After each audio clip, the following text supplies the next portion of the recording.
나는 서울 중구 을지로 뒷골목 한편에서 40년째 국밥집을 운영하고 있는 박말순이라는 이름으로 살아왔다. 매일 새벽 4시면 일어나 사골을 끓이고 손님들이 사장님 국밥 한 그릇이요 하고 외치는 소리에 답하며 하루를 시작한다. 내 손은 거칠고 얼굴엔 주름이 깊게 패였으며 옷에선 늘 고기 삶은 냄새가 배어 나온다. 머리는 항상 묶어 올리고 앞치마는 얼룩투성이다. 사람들은 나를 그저 평범한, 아니 평범보다 조금 못한 국밥집 아줌마로 볼 것이다. 그래서 좋다. 나는 이 모습이 편하고 이 생활이 진짜 내 모습이라고 생각한다. 하지만 아무도 모른다. 내가 전국 최대 식자재 유통기업 한성식품의 창업주이자 회장이라는 사실을, 연매출 2조 3천억이 넘는 그 회사를 내가 맨손으로 일궈냈다는 것을. 국밥집은 초심을 잃지 않기 위해 내가 어디서 시작했는지 기억하기 위해 계속 운영하는 곳이다. 회사 일은 유능한 전문 경영인들에게 맡기고 나는 이곳에서 국밥을 끓이며 진짜 사람 냄새를 맡는다. 새벽 시장에서 채소를 사고 손님들과 농담을 주고받고 국물 맛을 보며 간을 맞추는 이 시간들이 내게는 그 어떤 이사회보다 소중하다. 그런데 얼마 전 내 아들 준호가 결혼하겠다고 여자를 데려왔다. 이름은 민지라고 했다. 착하고 예쁜 아이였다. 명문대를 나와 대기업에 다니고 있다고 했다. 나는 마음에 들었다. 무엇보다 준호를 바라보는 민지의 눈빛이 진심으로 보였다. 준호도 행복해 보였고 그것만으로 충분했다. 나는 아들에게 언제나 말했다. 사랑하는 사람과 결혼하라고. 돈이나 집안을 보지 말고 마음을 보라고. 그래서 민지가 어느 집 딸인지 부모가 무슨 일을 하는지 묻지도 않았다. 하지만 문제는 상견례였다. 예비 사돈 되시는 분들이 우리 국밥집에 도착했을 때부터 분위기가 이상했다. 그들은 최신형 외제차를 타고 나타났다. 명품 옷을 입고 명품 가방을 들고 온몸에서 돈 냄새를 풍기며 들어왔다. 국밥집 문을 열자마자 코를 찌푸렸다. 여기서 만나자고 하셨어요. 예비 사돈 어머니가 코를 킁킁거리며 물었다. 목소리에는 명백한 불쾌감이 묻어 있었다. 나는 웃으며 대답했다. 네, 제가 평생 일한 곳이라 애착이 있어서요. 불편하시면 다른 곳으로 옮기겠습니다. 아니, 됐어요. 뭐 어쩌겠어요. 이미 왔는데. 그냥 빨리 끝냅시다. 그 말투에는 명백한 무시가 담겨 있었다. 민지가 당황한 표정으로 어머니를 말렸지만 예비 사돈 어머니는 신경도 쓰지 않았다. 예비 사돈 아버지는 고급 정장을 빼입고 나타났는데 자리에 앉자마자 명함을 건네며 자신을 소개했다. 저는 미락푸드 대표 김성훈이라고 합니다. 혹시 미락푸드 아세요? 나는 고개를 끄덕였다. 음식점 체인이죠? 네, 전국 120개 매장을 운영하는 프랜차이즈 기업입니다. 저희 회사 매출이 연 500억 정도 되고요. 식자재 납품받는 업체만 해도 전국에 수백 군데입니다. 뭐 이 바닥에서는 좀 알아주는 편이죠. 저도 이 업계에서 20년 넘게 일했으니까요. 자랑스러운 표정이었다. 나는 조용히 고개를 끄덕이며 들었다. 미락푸드. 당연히 알고 있었다. 우리 한성식품이 주요 거래처 중 하나였으니까. 그들이 쓰는 냉동육, 냉동채소, 각종 소스와 조미료의 70% 이상이 우리 회사 제품이었다. 월 평균 거래액만 3억이 넘는 중요한 고객사였다. 하지만 나는 아무 말도 하지 않았다. 그냥 국밥집 주인처럼 고개만 끄덕였다. 그런데 사돈 어른께서는 무슨 일 하세요?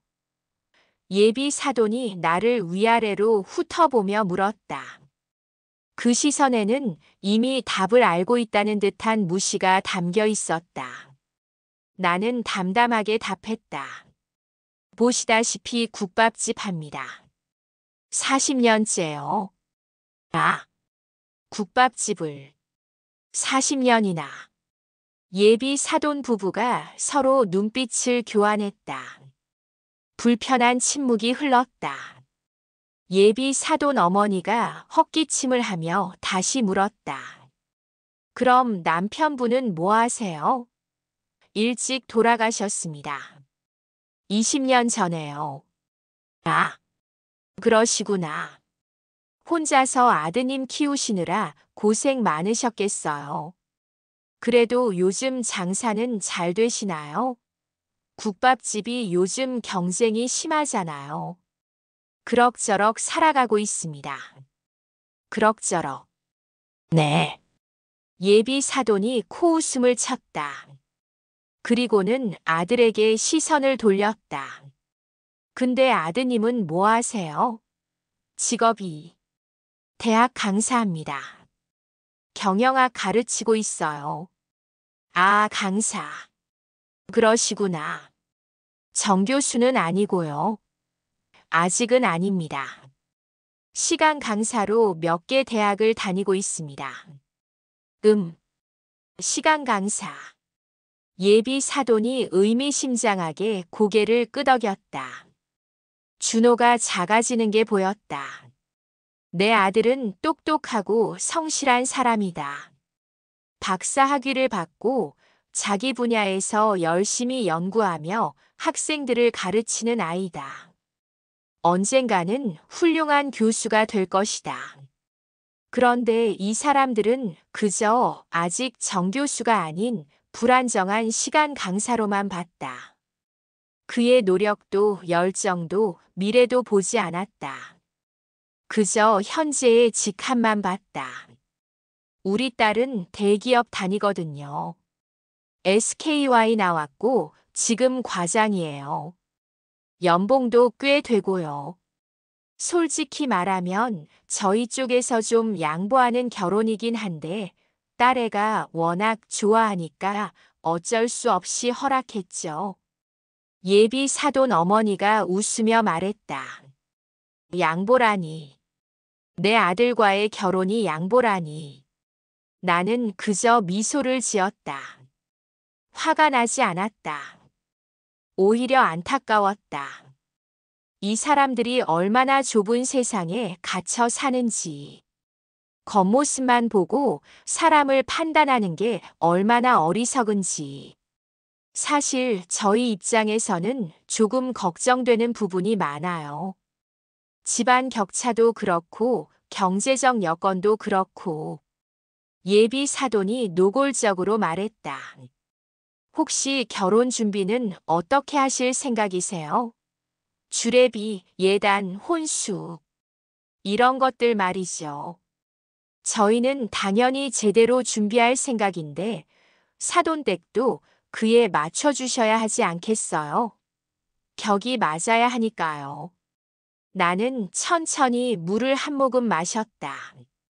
걱정하지 마세요. 제대로 준비하겠습니다. 제대로요? 국밥집 운영하시면서 그게 가능하신가요? 솔직히 말씀드리면 요즘 결혼 비용이 만만치 않거든요. 저희는 딸한테 신혼집도 마련해 주려고 하는데 사돈댁도 당연히 그 정도는 하셔야죠. 신혼집이요? 네. 강남 아파트 생각하고 있어요. 요즘 시세가 30평형이 최소 20억은 해요. 저희가 절반 낼 테니 사돈댁도 절반 부담하셔야 하는데 혹시 그게 가능하신가요? 10억이요. 준호가 당황해서 끼어들었다. 어머니, 저희가 알아서 할게요. 집은 전세라도 괜찮아요. 천천히. 준호야, 내가 뭘 안다고. 결혼은 현실이야. 사랑만으로는 안 돼. 경제력이 뒷받침되어야지. 너 지금 시간 강사 월급으로 가정 꾸릴 수 있어. 현실을 봐야지. 예비 사돈 어머니가 차갑게 말했다. 제가 알아서 하겠습니다. 집도 예단도 혼수도. 준호 어머니로서 부끄럽지 않게 준비하겠습니다. 예비 사돈 아버지가 비웃듯 코웃음을 쳤다. 국밥집 하시면서 10억을 어떻게 마련하시겠어요? 뭐 그냥 체면 치레로 하시는 말씀이겠죠. 솔직히 저희도 이 결혼 다시 생각해 봐야 할 것 같은데요. 딸아이 장래를 생각하면 이렇게 경제력 차이가 나는 집안과의 결혼은 좀. 그리고 사실 저희가 알아봤거든요. 이 동네 국밥집들 매출이 얼마나 되는지. 하루에 장사 잘해봤자 50만 원, 한 달에 1,500만 원. 거기서 임대료, 재료비, 인건비 빼면 남는 게 얼마나 되겠어요. 한 달에 순수익 300만 원도 안 되죠. 그걸로 어떻게 10억을 마련해요? 예비 사돈이 계산기를 두드리듯 말했다. 마치 자신이 얼마나 똑똑한지 과시하는 듯 했다. 나는 조용히 그들을 바라봤다. 이 사람들은 숫자로 모든 걸 판단했다. 사람의 가치도 행복도 사랑도 전부 돈으로 환산했다. 그리고 자신들이 더 많이 가졌다는 이유만으로 우리를 깔봤다. 그 순간 민지가 눈물을 흘리며 소리쳤다. 아빠, 엄마, 그만해요. 저 준호 오빠 정말 좋아해요. 우리가 행복하게 살 수 있어요. 야, 사랑이 밥 먹여주냐? 너 몇 살인데? 아직도 그런 순진한 소리에 현실을 봐야지. 결혼하면 돈이 얼마나 많이 드는데. 아이 낳으면 키우면 교육비는 또 얼마나 드는데. 시간 강사 월급으로 어떻게 감당해? 그건 제가 벌면 되잖아요. 내가 벌어서 남편까지 먹여 살릴 거야. 그럼 넌 가정주부가 아니라 가장이 되는 거잖아. 그게 말이 되니? 예비 사돈 어머니가 비아냥거렸다. 나는 조용히 자리에서 일어났다. 오늘은 이만 일어나시죠. 다들 생각할 시간이 필요하신 것 같네요. 예비 사돈 부부가 서둘러 자리에서 일어났다. 예비 사돈이 마지막으로 한마디 던졌다. 사돈 어른, 저희 말이 좀 직설적이긴 했지만 현실적인 이야기예요. 결혼은 두 사람만의 문제가 아니라 집안과 집안의 결합이에요. 솔직히 격차가 너무 나면 나중에 문제가 생겨요. 그냥 서로 깔끔하게 정리하는 게 낫지 않을까요? 그건 아이들이 결정할 일입니다. 아이들은 아직 어려서 현실을 몰라요. 어른들이 정리해줘야죠. 예비 사돈 부부가 나가면서도 수군거리는 소리가 들렸다. 국밥집 주제에 무슨 배짱이야. 10억을 어떻게 마련한다는 거야. 웃기지도 않아. 딸한테 다시 단단히 말해야겠어. 저런 집안이면 절대 안 되지. 나중에 우리한테 손 벌릴 게 뻔해. 준호가 미안하다고 자기 때문이라고 고개를 숙였다. 그날 밤 나는 한성식품 전무 김재현에게 전화를 걸었다. 그는 내가 15년 전 스카우트한 인재로 지금은 회사의 실질적인 운영을 책임지고 있는 사람이었다. 김 전무 미락푸드와의 모든 거래 계약을 즉시 해지하세요. 회장님, 미락푸드가 우리 주요 거래처 중 하나인데 월 평균 3억 이상 거래하는 곳이고 성장 가능성도 높은 업체입니다. 무슨 일 있으셨습니까? 개인적인 이유입니다. 더 이상 거래하고 싶지 않습니다. 내일 오전까지 계약 해지 통보하세요. 알겠습니다. 그런데 회장님, 이렇게 갑자기 계약을 해지하면 업계에 소문이 날 텐데 괜찮으시겠습니까? 소문 나는 게 목적입니다. 업계에 조용히 알려주세요. 한성식품이 미락푸드와의 거래를 중단했다고. 이유는 밝히지 말고요. 알겠습니다, 회장님. 바로 처리하겠습니다. 전화를 끊고 나는 창밖을 바라봤다. 식자재 유통업계는 생각보다 좁은 세계다. 한성식품 같은 대형 유통업체가 어느 거래처와 계약을 해지하면 업계에서는 즉시 수군거리기 시작한다. 왜 끊었을까? 뭔가 문제가 있나? 우리도 조심해야 하는 거 아냐? 그리고 다른 유통업체들도 리스크 관리 차원에서 그 거래처를 경계하기 시작한다. 특히 한성식품은 업계 1위 기업이다. 우리의 결정은 곧 업계 전체의 신호탄이 된다. 내 예상은 정확했다. 다음 날 오전 미락푸드는 한성식품으로부터 계약 해지 통보를 받았다. 김성훈 대표는 당황해서 여러 번 전화를 걸었지만 우리 직원들은 회사 방침입니다라는 말만 반복했다. 오후가 되자 업계에 소문이 퍼졌다. 한성식품이 미락푸드 끊었대. 왜? 무슨 문제 있어? 모르겠어. 한성이 이유는 안 밝혔는데 분명 뭔가 있을 거야. 그리고 도미노가 시작됐다. 한성식품과 제휴 관계인 중소유통업체들이 하나둘 미락푸드와의 거래를 재검토하기 시작했다.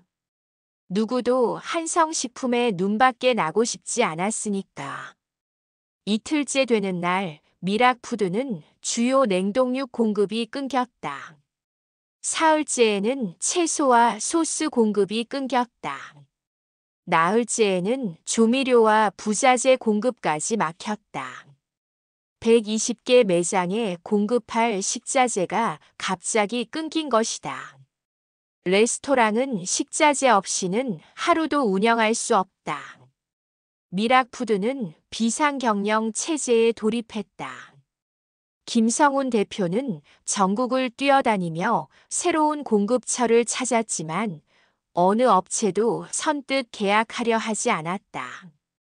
한성식품이 끄는 업체를 누가 건드리고 싶겠는가. 가격을 2배로 올려도 3배로 올려도 공급업체를 구하기 어려웠다. 결국 여러 매장이 식자재 부족으로 영업을 중단했다. 손님들은 떠나갔고 직원들은 불안해했다. 회사는 순식간에 흔들리기 시작했다. 그로부터 나흘 후 국밥집 문이 벌컥 열렸다. 예비 사돈 부부였다. 얼굴이 창백했고 눈 밑에는 다크서클이 짙었다. 머리는 헝클어져 있었고 옷차림도 엉망이었다. 상견례 때의 당당한 모습은 온데간데 없었다. 사돈 어른. 예비 사돈 아버지가 떨리는 목소리로 말했다. 나는 국을 끓이다 말고 돌아봤다. 무슨 일이세요? 제발. 저 좀 살려주세요. 그가 무릎을 꿇었다. 국밥집 한가운데서. 무슨 말씀이신지 모르겠는데요. 한성식품이요. 혹시 그쪽 아는 사람 있으세요? 갑자기 계약을 해지하는 바람에 저희 회사가 완전히 난리가 났어요. 다른 업체들도 줄줄이 계약 끊고 이러다 정말 망해요. 20년 동안 쌓아온 회사가 일주일 만에 무너지고 있어요. 나는 천천히 국자를 내려놓았다. 한성식품이요? 그게 뭔데요? 전국 최대 식자재 유통기업이에요. 우리 회사 식자재의 70%를 거기서 공급받았는데 갑자기 계약 해지를 통보한 거예요. 이유도 안 밝히고 그 바람에 다른 업체들도 다 우리를 피하고 제발 부탁드립니다. 아는 사람 있으면 좀 연결해 주세요. 왜 갑자기 이러는지 무슨 문제가 있는지 알아야 하는데 연락도 안 받고 예비 사돈 어머니도 울먹이며 바닥에 주저앉았다. 사돈 어른, 저희가 정말 잘못했어요. 그때 너무 무례하게 굴었죠. 우리가 교만했어요. 저희 딸도 준호 씨 정말 좋아하니까 결혼 허락할게요. 집도 우리가 다 마련할게요. 제발 도와주세요. 회사 직원만 300명이에요. 그 사람들 가족까지 생각하면 1000명이 넘는 사람들이 길거리에 나앉을 판이에요. 나는 그들을 조용히 내려다봤다. 제가 왜 한성식품 사람을 알겠어요? 저는 그냥 국밥집 하는 사람인데요. 상견례 때 그러셨잖아요. 국밥집 주제에 격이 안 맞는다고. 그건 저희가 정말 잘못 생각한 거였어요. 우리가 눈이 멀었어요. 그때는 저를 무시하셨잖아요. 10억 어떻게 마련하냐고, 월 순수익 300만 원으로 무슨 결혼 준비를 하냐고 비웃으셨잖아요. 죄송합니다. 정말 죄송합니다. 나는 앞치마를 벗으며 천천히 입을 열었다. 사실은요, 한성식품 회장이 저예요. 침묵이 흘렀다. 두 사람이 눈을 크게 뜨고 나를 바라봤다. 네, 뭐라고요? 믿기 어렵죠. 국밥집 아줌마가 그런 회사 회장이라니. 근데 사실이에요. 제가 직접 계약 해지 지시 내렸거든요.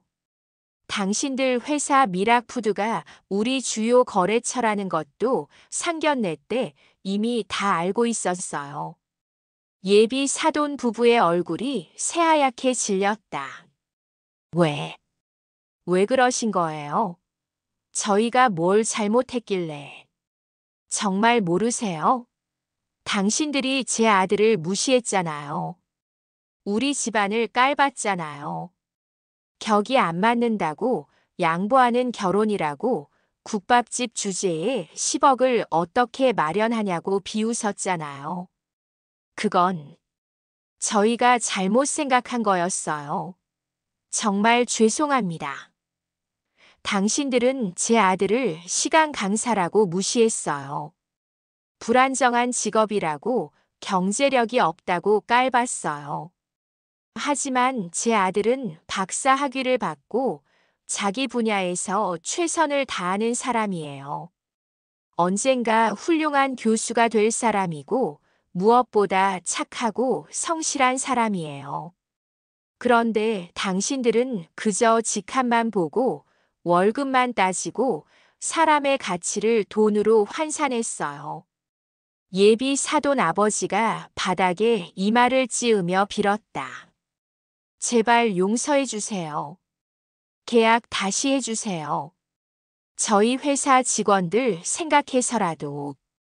나는 두 사람을 한참 내려다보다가 천천히 입을 열었다. 제가 40년 동안 국밥을 끓인 이유를 아세요? 국밥은 서민 음식이에요. 가난한 사람도 부자도 대학생도 노동자도 누구나 한 그릇에 6,000원이면 배부르게 먹을 수 있는 음식이지요. 저는 그게 좋았어요. 사람을 차별하지 않는 음식. 모두에게 평등한 음식. 그래서 회장이 되고도 이 국밥집을 계속했어요. 사람은 누구나 평등하고 누구도 함부로 대해선 안 된다는 걸 잊지 않기 위해서요.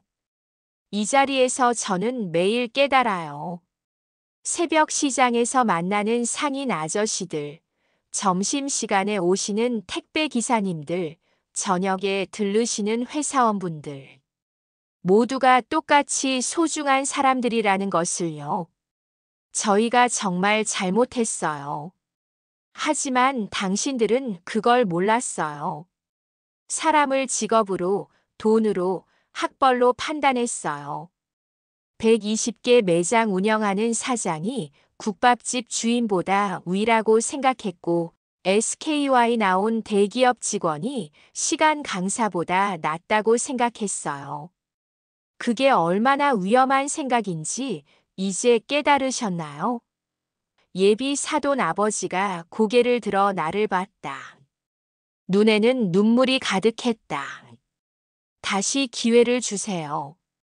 정말 잘못했습니다. 제가 무릎 꿇고 빌겠습니다. 그럼 한 가지만 물어볼게요. 만약 제가 그냥 국밥집 아줌마였다면 지금도 이렇게 빌었을까요? 만약 제가 한성식품 회장이 아니라 정말로 월 순수익 300만 원 버는 국밥집 주인이었다면 지금도 이렇게 무릎 꿇고 있을까요? 침묵이 흘렀다. 길고 무거운 침묵이었다. 두 사람은 고개를 들지 못했다. 대답 안 하셔도 돼요. 답은 이미 나와 있으니까. 당신들은 제가 힘 있는 사람이니까 무릎 꿇은 거예요. 회장이니까 당신들 회사를 쥐락펴락할 수 있는 사람이니까 빌고 있는 거죠. 만약 제가 정말 그냥 국밥집 아줌마였다면 지금쯤 저희 아들한테 전화해서 민지랑 헤어지라고 압박하고 있었을 거예요. 그렇죠? 네, 아닙니다. 예비 사돈 어머니가 고개를 저었지만 목소리에는 확신이 없었다. 거짓말 마세요.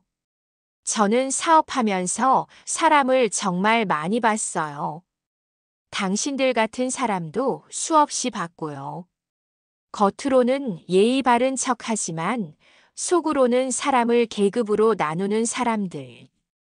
자기보다 약한 사람한테는 함부로 대하고 자기보다 강한 사람한테는 굽실거리는 사람들. 그게 얼마나 비겁한 태도인지 아세요? 예비 사돈 아버지는 고개를 떨구고 국밥집을 나갔다. 예비 사돈 어머니도 흐느끼며 뒤따라갔다. 문이 닫히는 소리가 쓸쓸하게 울렸다. 나는 다시 국을 저었다. 손님들이 하나둘 들어오기 시작했다. 사장님, 국밥 한 그릇이요. 네, 금방 드릴게요. 나는 웃으며 대답했다. 이게 내 자리였다. 이게 내 인생이었다. 며칠 후 준호가 국밥집으로 찾아왔다.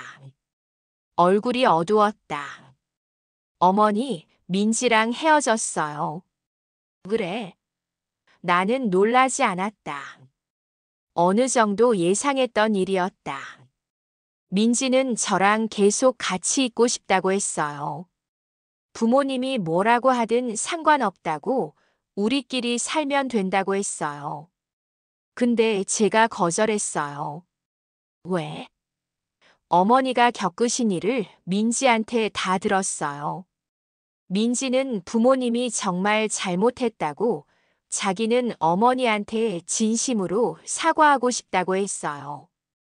근데 전 그 집안과 가족 되고 싶지 않더라고요. 사랑한다고 생각했는데 민지 부모님이 어머니를 무시하는 걸 생각하니까 마음이 싹 식었어요. 아니, 민지가 싫어진 건 아니에요. 민지는 착한 아이예요. 근데 명절 때마다, 가족 모임 때마다 그 사람들 얼굴을 봐야 한다고 생각하니까 못하겠더라고요. 나는 아들의 손을 잡았다. 미안해. 엄마 때문에. 아니에요. 어머니 잘못이 아니에요. 오히려 고마워요. 어머니가 제대로 보여주셨잖아요. 사람의 진짜 모습을요. 만약 결혼했으면 나중에 더 큰 문제가 생겼을 거예요. 지금 헤어진 게 다행이에요. 준호가 쓴 웃음을 지었다. 내 아들은 정말 잘 컸다. 돈이나 지위를 보지 않고 사람의 본질을 보는 아이로 자랐다. 그게 나는 자랑스러웠다. 어머니, 앞으로도 계속 국밥집 하실 거예요? 당연하지. 여기가 내 자리야. 회장실보다 이 주방이 더 편해. 여기서 나는 진짜 나니까. 미락푸드는 결국 3주 만에 파산 신청을 했다. 식자재 공급이 끊기면서 120개 매장 중 80개가 문을 닫았고 나머지도 운영이 어려워졌다. 결국 법정 관리에 들어갔고 회사는 경쟁사의 헐값에 인수됐다. 김성훈 대표는 모든 재산을 잃었다고 들었다. 나는 그 소식을 들었을 때 복잡한 감정이 들었다. 동정심은 아니었다. 그렇다고 통쾌함도 아니었다. 그냥 씁쓸했다. 사람이 왜 저렇게까지 무너져야 배우는 걸까? 왜 진작 겸손하지 못했을까? 나는 오늘도 국밥집에서 국을 끓인다. 손님들은 여전히 나를 국밥집 아줌마로 본다. 그래도 괜찮다. 나는 이 모습이 내 진짜 모습이라고 생각하니까. 회장이라는 타이틀보다 이 자리가 더 소중하니까. 국밥 한 그릇에는 사람을 살리는 힘이 있다. 하지만 교만하고 편견에 가득 찬 인성까지 살리지는 못한다. 그건 스스로 깨달아야 하는 것이니까. 그리고 나는 믿는다. 언젠가는 모두가 깨닫게 될 거라고. 사람을 대하는 진짜 방법을. 그때까지 나는 여기서 국밥을 끓일 것이다.